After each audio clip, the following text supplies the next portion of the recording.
সবাইকে শারদীয় শুভেচ্ছা, সেই সঙ্গে সাদর আমন্ত্রণ জানাচ্ছে আমাদের আজকের এই ফ্রেশ প্রিমিয়ামটি তারকা কথনের বিশেষ আয়োজন। এবং আশা করছি যে যেখানে বসে এই মুহূর্তে আমার আয়োজনটি দেখছেন, আমাদেরকে দেখছেন, আমাকে দেখছেন চ্যানেলের পর্দায়, তারা সকলেই ভালো আছেন, সুস্থ আছেন এবং সুন্দর আছেন এবং অবশ্যই আনন্দে রয়েছেন। সুপ্রিয় দর্শক, আজকে চলছে নবমী এবং দেশের বিভিন্ন প্রান্তে বিভিন্ন জায়গায় বিভিন্ন মন্দিরে চলছে উৎসব, এবং উৎসবের একটি টুকরো বা একটি অংশ কিন্তু আজকে আমাদের এই স্টুডিওতে হতে চলেছে। এবং সেই জন্য আমরা আমন্ত্রণ জানিয়েছি চারজন সঙ্গীত শিল্পীকে। অবশ্যই তাদেরকে আগে আনুষ্ঠানিকতা শেষ করিনি। আমাদের সঙ্গে রয়েছেন তানভীর আলম সজীব, রয়েছেন সুকন্যা মজুমদার, রয়েছেন সন্দীপন এবং সেই সঙ্গে রয়েছেন জায়ান আবেদিন। আমি আসলে কি বলবো বুঝতে পারছি না। আজকে আমরা আনন্দের মধ্যেই আছি ইতিমধ্যে, এবং চারজন ভীষণ প্রিয় মানুষ, আমার প্রিয় সঙ্গীত শিল্পী, প্রিয় সঙ্গীতের মানুষ। প্রথমেই স্বাগত জানাচ্ছি এবং দুর্গোৎসবের অনেক অনেক শুভেচ্ছা, শারদীয় শুভেচ্ছা চারজনকে। তোকেও শারদীয় শুভেচ্ছা।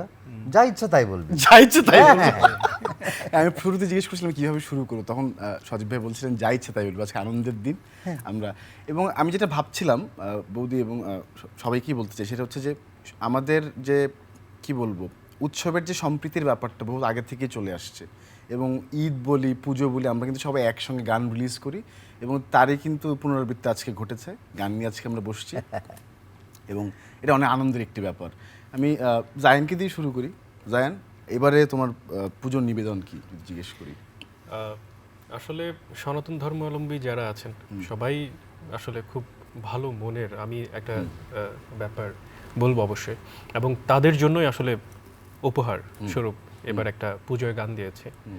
পরমেশ্বর নামের লিখেছেন শ্রাবণী মজুমদার এবং সুর সঙ্গীত করেছেন ঋষিকেশ রকি। তো আমার বন্ধু যারা আছেন, তো তারা তো সবসময় পুজো উপলক্ষে উপহার পায়, কিন্তু উপহারটা এবারে অন্যরকম করে দেয়। আচ্ছা, সো তাদেরকে গান স্বরূপ তাদেরকে উপহারটা দেওয়া হয়েছে। ওয়ান্ডারফুল, চমৎকার চমৎকার উদ্যোগ। এবং সত্যি তো আমরা তো তাই করি, আমরা পুজোতে আমরা শপিং করি, তোমরা আবার কি বলে ঈদের সময় শপিং করো, সবাই মিলে আমরা মিলে ঝিলেই তো সবসময় সেলিব্রেট করি সবসময়। তো এবারের গানটা মানে ভাবনাটা আসলো কি করে, মানে কেন মনে হলো যে এবার দিতে হবে? আসলে পুজো তো একটা অনেক বড় আমেজ, অনেক বড় উৎসব। তো চিন্তা করলাম এবারে এত সুন্দর একটা পুজো যাবে, আমরা সবাই আসলে ধর্ম যার যার, উৎসব তো সবার, তো সেই জন্য চিন্তা করলাম সবার জন্য একটা পুজোর উপহার দেই। তো টি মিউজিক স্টেশনের ব্যানারে আমার গানটি গেছে। তো তাদের অনুপ্রেরণায় যে সবাই মিলে একসাথে বসে গানটা করা। ওয়ান্ডারফুল। সুকন্যা মজুমদার, এবার সুকন্যা দিয়েও খালি আসেননি, গান নিয়ে এসেছেন অবশ্যই। এবং গান বলতে কি বলবো, উনি তো একদম আমাদেরকে মানে মন্ত্রমুগ্ধ করে ফেলেন লাইভের মধ্যেই। সুকন্যা দি, এবার তোমার উপহারটা কি যদি বলো দর্শকদেরকে? আমি ওই যেমন এর আগের বার এসেও বলেছিলাম যে সজীবদার সাথে আমার প্রথম কাজ করার সূত্রপাতই হচ্ছে আমার হিন্দি বন্দিশগুলো নিয়ে। যেহেতু আমি ছোটবেলা থেকেই উচ্চাঙ্গ সঙ্গীতের চর্চায় ছিলাম, এবং আমার ওস্তাদ মিহিলালাজি আমাদেরকে যখন বন্দিশগুলো শেখাতেন তখন অর্থ বলে বলে দিতেন। আর আমি একটু এমনিতে ভাবুক ছোটবেলা থেকেই, যা শুনতাম আমি যা শুনতাম তা দেখার চেষ্টা করতাম। সো আমার কাছে প্রত্যেকটা বন্দিশগুলো এক একটা গল্প বলতো। আমি ভাষাটা আস্তে আস্তে ছোটবেলা থেকে আয়ত্ত করেছি। সেটাকে কোন ভাষা বলে, এটা একটি আলাদা ভাষা যা বাংলা নয়, তা হিসেবেই আমি বড় হয়েছি, বা শিখেছি বা নিজের মধ্যে ধারণ করেছি। একটা পর্যায়ে যখন মনে হলো যে রাগ দুর্গায় মহাদেবের বন্দনা, বা মহাদেবকে যদি পার্বতী কেমন করে ডাকতো, বা শিব পার্বতী বা শিব শক্তির যে প্রেম, সেটা একদম সবচেয়ে পুরনো, একদম প্রথম প্রেম কাহিনী। সত্যি কথা অর্থে ইউনিভার্সের প্রথম প্রেম কাহিনী বলতেই কিন্তু সদাশিব এবং আদি শক্তির প্রেম। তো সেই জায়গাটুকুনকে আমি ধরার চেষ্টা করেছি রাগ দুর্গায়। মা দুর্গা কেমন করে মহাদেবকে ডাকবেন বা ভালোবাসবেন, সেই প্রেম, ভক্তি, সমর্পণ এবং ত্যাগের একটা সমন্বয় এই বন্দিশটাতে আমি করেছি। একতাল ত্রিমাত্রিক ছন্দের বন্দিশটা মেধেছিলাম। অ্যান্ড এই তো প্রথম আমি ওস্তাদজিকে শোনাই এবং তার কাছে খুব ভালো লাগে, এবং আমাকে জিজ্ঞেস করেছিলেন যে এটা কি সাদা রঙের বন্দিশ কিনা। তখন আমার মনে হয়েছে না, কিছু একটা করেছি হয়তো। স্যাটিসফ্যাকশনটা তখন এসেছিল। আর সেকেন্ড স্যাটিসফ্যাকশন বা আলটিমেট স্যাটিসফ্যাকশন এসছে যখন গানটাকে চোখের সামনে দেখতে পেলাম অ্যাজ ভিডিও, অ্যাজ রিয়েলিটি, তারপর 20 তারিখে গানটা রিলিজ পেলো আমার এবং সজীবদার চ্যানেল থেকে। আরো একটি masterpiece, pretty sure. Thank God, মানে সবাই এত ভালোবাসছেন, এত আমি ছোটোখাটো মানুষ মাত্র শুরু করেছি, তারপরেও আপনারা প্রত্যেকেই যারা বড় তারা এত সুন্দর করে গ্রহণ করেছেন এবং ওই যে বলে প্রতিভার ওপরে জেলাসি হয় না, বাহ। জেলাসি বা যে কোনো কিছু সেটা একটা পর্যায় পর্যন্ত থাকে। প্রতিভাকে সবাই সম্মান করে, সে বয়সে ছোট হোক বয়সে বড় হোক, সেই ব্যাপারটা আমি এখন বুঝতে পারছি এবং it's my best Puja ever. আচ্ছা, এবার ভিডিওটার কথা একটু বলি। হ্যাঁ, ভিডিওর পুরো ব্যাপারটা গ্রেটেস্ট মেকার একদম, একদম। Selfies here, I never wanted to be a video maker. But you happen to be right now. একদম, and a good one. প্রয়োজনের তাগিদে হয়েছে, মানে ধর আমার নিজের গানের মিউজিক ভিডিও, আমার অনেক বাজেট নিয়ে আমি কাজ করতে পারি না, আমার পকেটে অত টাকা নেই। তো আমার কাজ আমি নিজেই কাজ করার চেষ্টা করেছি, যখন পেরেছি সাহায্য নিয়েছি মানুষজনদের, বন্ধুরা সাহায্য করেছে বিভিন্নভাবে অবশ্যই। সেই জায়গার সূত্রপাতে ওর লেখা, সুকন্যার লেখা যেসব বন্দিশ নিয়ে আমি কাজ করছি, ওর কাজের শুরুটাই আমার সাথে এগুলো নিয়ে। হ্যাঁ, সেদিন বললে তো, সেদিন আমরা গল্প করলাম তো ওগুলোর মধ্যে প্রথম একটা গান হচ্ছে আদিদেব।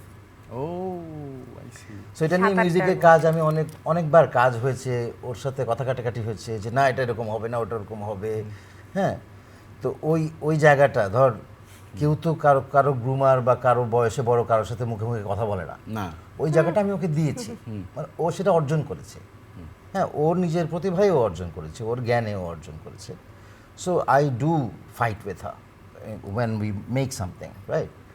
ফাইট না হলে কোনো জিনিস তৈরি হয় না, এক মাথা দিয়ে সবসময় ভালো জিনিস বের হয় না। what is our takeaway from this one is like how respectful someone can be to other musicians, মানে it's wonderful.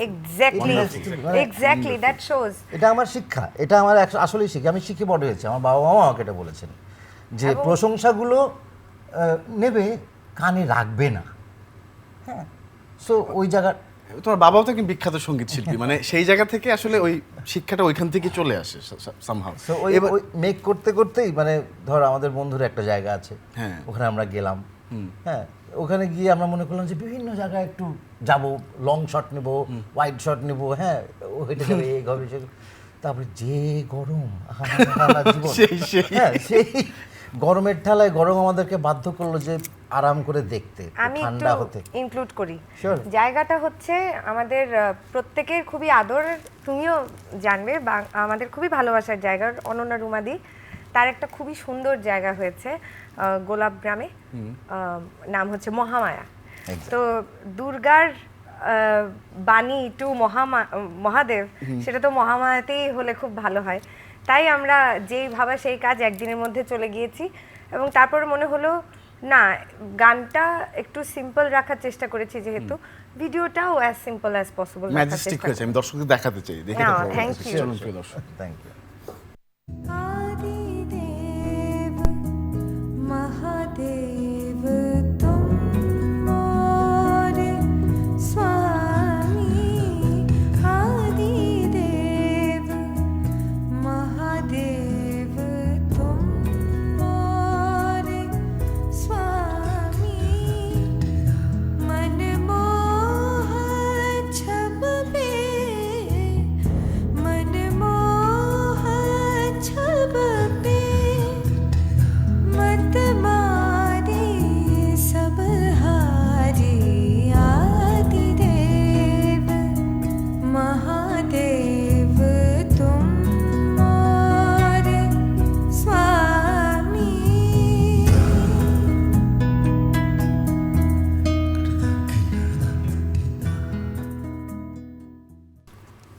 পুরো গানটা শুনতে পারলে কিন্তু ভালোই হতো।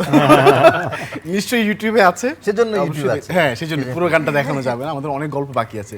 আমি সন্দীপনদার কাছে আসতেছি, সন্দীপনদার দুটো নিবেদন রয়েছে, যদি একটু দর্শকদেরকে বলেন। মানে একটা আমরা করেছি সুমন কল্যাণের সঙ্গীত আয়োজনে, সুর সঙ্গীত আয়োজন বলতে তার ভাবনা ছিল, তার শোভন রায় সঙ্গীত আয়োজন করেছে আর লিখেছেন প্রসেনজিৎ ওঝা। গানটি এটা মঙ্গল আলো নামে।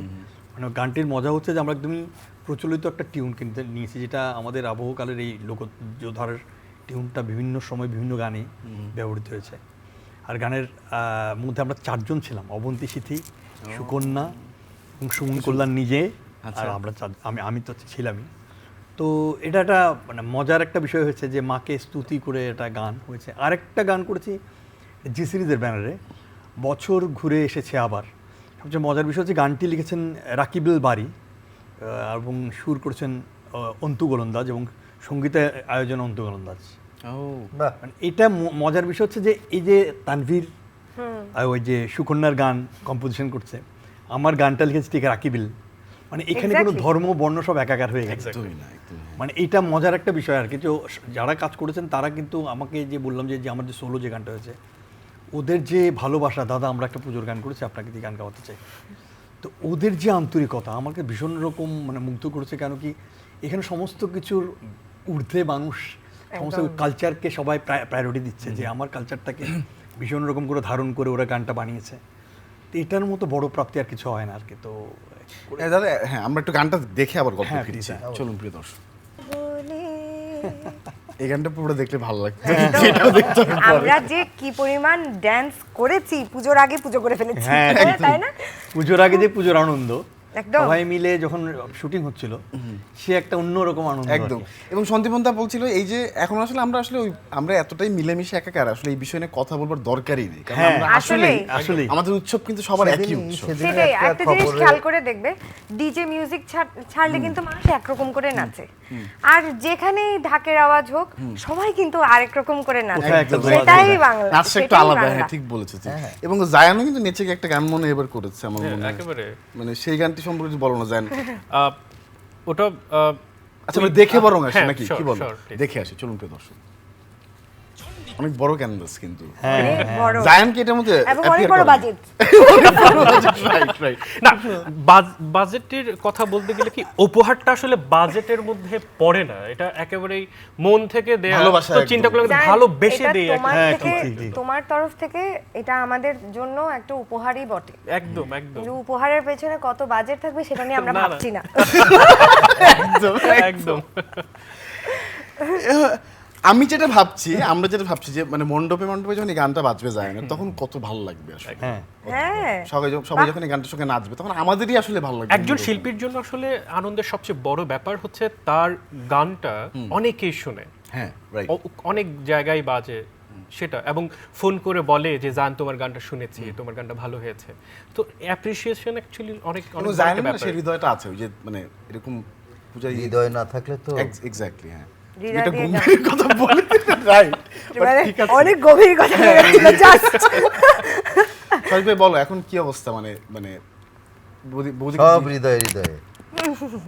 সুকন্যাদি ও যেটা বলছিল তুই বন্ধই কর, ও যেটা বলছিল যে ফোন করে আমাদেরকে জানানো, শম্পা রেজার কথা বলছি, সাংঘাতিক সম্মানিত ব্যক্তি, উনিই বলেছেন যে আমাদের যে মঙ্গল আলো গানটা, এটা ওনার দশমীর শুভেচ্ছা বার্তা হবে। ওয়াও। বাহ বাহ। আদিদেব গানটা একটা পুষ্পাঞ্জলির মতন করে ওনার কাছে গেছে এবং উনি শুনে খুবই শান্তি শান্তি পেয়েছেন। এবং এরকম ফোন আমাকে নকিব মামা থেকে শুরু করে যারা যারা, আমি এখন নাম বলতে গেলে নকিব মামা, নকিব খান, হ্যাঁ, আমার কাছে মেসেজ এসছে নকিব ভাই, শম্পা আপা, খায়রুল আনাম শাকিল ভাই, ইয়াসমিন মুশতারি, হ্যাঁ শাহিন খালা, শাহিন সামাদ, বিরাট নাম। হ্যাঁ ওনাদের কমন ফ্যাক্টরটা ছিল হচ্ছে বাহ। খুব সুন্দর লিরিক, খুব সুন্দর বাহ tune। বলে তারপর বাকিটা লেখা হয়েছে। সো ওইখানেই তো প্রাপ্তি।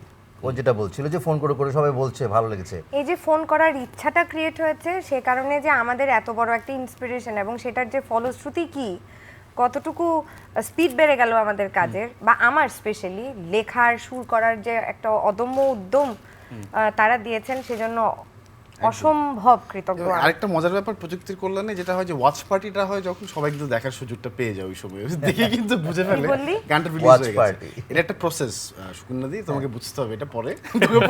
আমাকে একটু শিক্ষিত করিস এই বিষয়ে। অবশ্যই।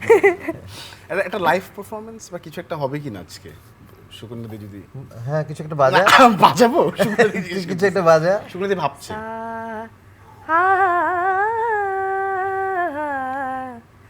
आदि और अनंत जो एक सूत माला है, आदि और अनंत जो एक सूत माला है तेरा तेरे मेरे प्रीत की तेरा अनाहूत नाद है तेरा तेरे मेरे प्रीत की अनाहूत नाद है रस भरे नैना पुकारे हाय सुनी सी ये बाहें पुकारे हाय दुर्गा ने दे दी पुकारे रे आदिदेव महादेव तुम मोरे स्वामी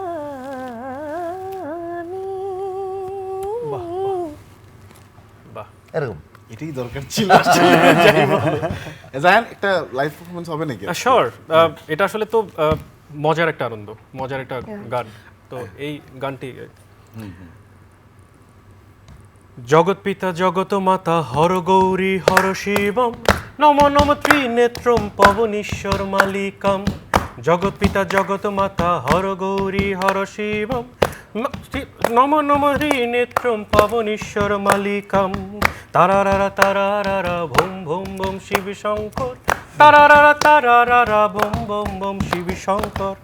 সৃষ্টি সৃষ্টি মহা সৃষ্টি ধরা মাঝে পুষ্প বৃষ্টি পিতামাতার মিলিত শক্তি মানব হৃদয় পায় মুক্তি। সৃষ্টি সৃষ্টি মহা সৃষ্টি ধরা মাঝে পুষ্প বৃষ্টি পিতামাতার মিলিত শক্তি মানব হৃদয় পায় মুক্তি। তারারারা তারারারা ভোম ভোম ভোম শিব শঙ্কর তারারারা তারারারা বোম বোম বোম শিব শঙ্কর তারারারা তারারারা ভোম ভোম ভোম শিব শঙ্কর তারারারা তারারারা বোম বোম বোম Shiv Shankar. Thank you very much. এবার তো শিব ঠাকুর গেইনার, সব শিব ঠাকুরের দুর্গাপূজায় আচ্ছা বেশ পূজায় ভালো। কোথায় ঘুরতে টুরতে গেলে একটু বলো। আর বলো না, আমি এখনো ঘুরতে বেরোনি, আজকে আমার ঘুরতে যাওয়ার সময়। সো পরিবার পরিজন নিয়ে কে কোথায় ঘুরছেন আমি তো জানি, মণ্ডপে মণ্ডপে ভিড়। মহাপ্রসাদ নিয়েছি কালকে আমি সিদ্ধেশ্বরীতে, তারপর সপ্তমীর দিনও অঞ্জলি, সব হয়েছে, সব চলছে ঠিকঠাক। সন্দীপন দা ঘোরাঘুরি বলতে কি মানে আমাদের তো ঢাকার মধ্যে এখন কিন্তু বিভিন্ন বড় বড় প্যান্ডেল হচ্ছে। আমি গত দিনকে একটা দেখেছি যে খাবার বাড়ির ওখানে মানে এত বড় বিশাল বাজারের মানে দেখলাম গেটটা পুরো ডিজিটাল গেট, ওখানে রয়্যাল বেঙ্গল টাইগার ডিজিটাল হ্যাঁ জাম করছে ও, দুই I দিক see. থেকে। ভেতর দিকে আমি জাস্ট খেয়াল করলাম যে এত বড় বিশাল প্যান্ডেল, মানে এটা ভীষণ ভালো লাগে যে আসলে এই ঘুরতে যাওয়ার বিষয়টার মধ্যে একটা আনন্দ পাই কি অদ্ভুত একটা শিল্প সংস্কৃতির মেলবন্ধন। মণ্ডপে মণ্ডপে গান হচ্ছে, প্রতিমাগুলো কার কার প্রতিমা কিভাবে কি কোন ডিজাইনে বানানো হয়েছে, প্যান্ডেলটা কিভাবে করা হয়েছে। এই যে বছরের দিন একটা দিন এই দিনটা আসে, আমার কাছে মনে হয় যে এটা যেন কোথায় সংস্কৃতির একটা মেলবন্ধন নিশ্চয়ই, এবং নতুন নতুন শিল্পী সৃষ্টির একটা দারুণ একটা উৎসব আর কি। এবং এই যে প্রত্যেকবার এই যে মণ্ডপে মণ্ডপে গিয়ে দেবীর দর্শন এবং সাজসজ্জার যে পরিবর্তন হচ্ছে, পরিবর্তন। ডিজিটাল স্ক্রিনের কথা বললাম, হ্যাঁ। নিশ্চয়ই আগামীতে আরো সুন্দর সুন্দর এরকম ইয়ে থাকবে। কি যে হবে, মাও ডিজিটাল আসতে পারে, বুঝতে পারছি না এখনো। সজীব তুমি ঘুরেছো তো, ঘোরাঘুরি হচ্ছে তোমার? ঘোরাঘুরি বলো না, আমার তো- মোটরসাইকেল দিয়ে ঘুরে বেড়াচ্ছ, কেমন দেখলে? আজকে বনানী যাব, আচ্ছা সিদ্ধেশ্বরীতে যাওয়া হয়েছে, কলাবাগান যাব। মানে আমার প্যান্ডেল ঘোরার অভ্যাস ছোটবেলা থেকেই। সামনে ঢাক পেলে ঢাকের কাঠি নিয়ে ঢুলির সাথে তার তুমি তো একদম অটো হয়ে যাও যেখানে। হ্যাঁ মানে রক্ত গরম। উনি কবে অটো নয়। জানেন ভিজিট কেমন হলো? আমার প্রতি বছরই আসলে পুজোয় বিভিন্ন মণ্ডপে ঘোরা হয়, প্রতিমা দেখার জন্য যায়। আমাদের অনেক বড় একটা সার্কেল আছে, সবাই মিলে একেবারে এক এক জায়গায় এক এক সময় একেবারে দেখতে সবাই মিলে, আবার মিউজিশিয়ানরা সহ একসাথে যাই। তো সেটা কি ঢাকাতে না চিটাগাং? ঢাকাতে, আচ্ছা। ঢাকা বিভিন্ন মন্দিরে আমরা যাই, মণ্ডপে যাই। আমরা তো চিটাগাং এর তিনজন এখানে। হ্যাঁ একেবারে। তিনজন বলতে আমরা কোন তিনজন? আমরা এই এই তিনজন। তিনজন। ও মাঝখানে ঘটনা হচ্ছে আমরা চিটাগাং এর পূজা যে কি পরিমাণ মিস করি। চিটাগাং এর প্রত্যেকটা পূজায় পূজায় আমাদের প্রত্যেকের মধ্যে এই জিনিসটা থাকে, কে ফার্স্ট হলো, কে সেকেন্ড হলো, দক্ষিণ নালাপাড়া কোথায় গেল, পিকেশন সাততলার কি হলো। মানে থিম থাকে বিভিন্ন এবং চিটগের আমেজটা কিন্তু আলাদা একটা একদমই একেবারে আলাদা। সেটা কেমন মানে আলাদা বলতে কি বোঝাচ্ছে আসলে আমি I am feeling so homesick, don't don't tell me Don't ask me. চিটাগংটা কেন আলাদা আসলে? আসলে আমার ওই অনেকে শিল্পী হওয়ার কারণে না অনেক জায়গায় ঘোরা হয়েছে গানের কারণে। আমরা তো সবাই শো নিয়ে ব্যস্ত থাকি, পুজোর সময়ও শো নিয়ে ব্যস্ত থাকি, তো গানের মাধ্যমে আমরা অনেক জায়গায় যাই। তো অনেক জায়গায় গিয়ে যখন আমরা মণ্ডপে দেখি তখন সবচেয়ে বেস্ট আসলে মনে হয় আমাদের চট্টগ্রামের পুজো একদম আলাদা সবার থেকে একটা, আলাদা হয়। সবার থেকে আলাদা, তাদের আমেজটা অন্যরকম। কিন্তু আমি অন্য কোথাও ছোট করছি না বা কিছু বলছি না, না, But না, আমাদের বলো, চিটং কিচ্ছু হবে না। চিটংয়ের তো তোমার এক্সপ্রেশন হ্যাঁ এক্স্যাক্টলি। সজীব ভাই আর কারণও আছে, চিটাগং হ্যাজ মানে ইজ দ্য মোস্ট কালচারাল একদম, সিটি একদম। বাংলাদেশ, এটা তো বলাই হয়। না, সজীব ভাই বলছে কিন্তু সেটা অন্য ব্যাপারে। কেন কারণ কেন? he is not from Chittagong. He is You not two from are Chittagong. I am also from Chittagong. I'm also শোন, from এখানে somewhere আমরা else. মাইনরিটি, মাঝখানে যারা বসে আছে এই জন্য তারা তো সব চিটাগং। এই জন্যই তো তা দিচ্ছে আর বেশি বেশি করে। সত্যি বন্ধা বলো, আমাদের ছোটবেলাকার মানে 20s এর। আচ্ছা তোমার গল্পটা শুনবো, সন্দীপদার আরেকটা গান আছে সেটা দেখে হ্যাঁ। তাই তো, এই চল আরে, চালু কি গান শেষ, তাই না? একদম ঢিঙ্কা চিকা। সবকিছু অল্প অল্প, হ্যাঁ। না বলো এবার এই history বলো। Desert. রকি কি সন্দীপনদাকে বলতে চাই দেখলাম কি, পাঞ্জাবি ছাড়া? আমরা গানটা করেছিলাম 2015-তে তানভীর। তো এর আগে না এরকম একটা ফেস্টিভ মুডের গান বহুদিন একটু অফ ছিল। সাবকনশাস বলে একটি ব্যান্ড হ্যাঁ। দুর্গাপূজার একটি গান করেছিল। তারপর কোথায় যেন এটা সে আমাদের একটা অভাব ছিল। অসীমচন্দ্র বাপ্পি বলে ছেলেটি এই গানটি করেছে, চিটং সে কিবোর্ড প্লেয়ার কম্পোজার। এই গানটা করার পর জি সিরিজের খালেদ ভাই, ওনাকে বললাম যে খালেদ ভাই আমি একটা মিউজিক গান করেছি দুর্গাপূজার গান, আপনাকে একটা করতে হবে। উনি ভীষণ খুশি, ঠিক আছে ফেস্টিভ মুডের একটা গান করলাম, চলো সন্দীপন, এটা করে দিলাম। সবচেয়ে মজার বিষয় হচ্ছে যে ওই যে শুরু করেছি আমরা, এরপর থেকে না দেখলাম এই সেই বছরের পর থেকে প্রচুর পরিমাণে একের পর এক গান হচ্ছে। ফেস্টিভ মুডের গান শুরু হলো। এটা আমার কাছে মনে হয় এই গানটা একটা প্লাস পয়েন্ট ছিল এই 2015 সালে। এর আগে শুধুমাত্র সবসময় বা আমাদের দুর্গাপূজার গান বলতে সাবকনশাসের গানটা কিন্তু বাজতো। তারপরে টানা এই- বেজেছে, অনেক হ্যাঁ, দিন বেজেছে, টানা আর আমরা একেবারে। কিন্তু পুজোর গান বলতে খালি কলকাতার সেই গানগুলো, পুজোর মণ্ডপের গানগুলো বাদে বাংলাদেশের গান এইটা দিয়ে তখন আমার ভীষণ মানে, এবং এটাকে নিয়ে খুব সবাই ফিচার টিচার করেছিল। কিন্তু সন্দীপ বন্ধু, এখন আমাদের ভালো লাগার ব্যাপার হচ্ছে বাংলাদেশের অনেক শিল্পীদের গান কিন্তু এখন মণ্ডপে মণ্ডপে বাজে, বাজছে। হ্যাঁ। একদম এই প্রত্যেক পূজায় অনেক অনেক গান বেরোয়। এই অনেক গান বেরোচ্ছে এবং আজকে সেটা নবমীর দিন উপহার হিসেবে 4 জনের জন্য 4টি বই রয়েছে, প্লিজ অ্যাকসেপ্ট ইট। কি আনন্দ, বাহ, কি আনন্দ। দারুণ। উপহার দিচ্ছিস, হ্যাঁ, আমরা কি এখন চলে যাব? না চলে যেও না, থাকো। তোমাদের কোনো শুভেচ্ছা থাকে ছোট্ট করে দর্শকদের দিতে পারো। আচ্ছা, আমরা শেষ প্রান্তে বুঝছি সবাই অনেক ব্যস্ত বই নিয়ে, সবাইকে নবমীর শুভেচ্ছা আরও একবার। আপনাদের সবাই ভালো মতো পরিবারকে সঙ্গে নিয়ে পুজো উৎসব ভালো মতো কাটাবেন সেই প্রত্যাশা নিয়ে আজকের আয়োজন শেষ করছি। সবাইকে অনেক অনেক শুভেচ্ছা রইল আরও একবার।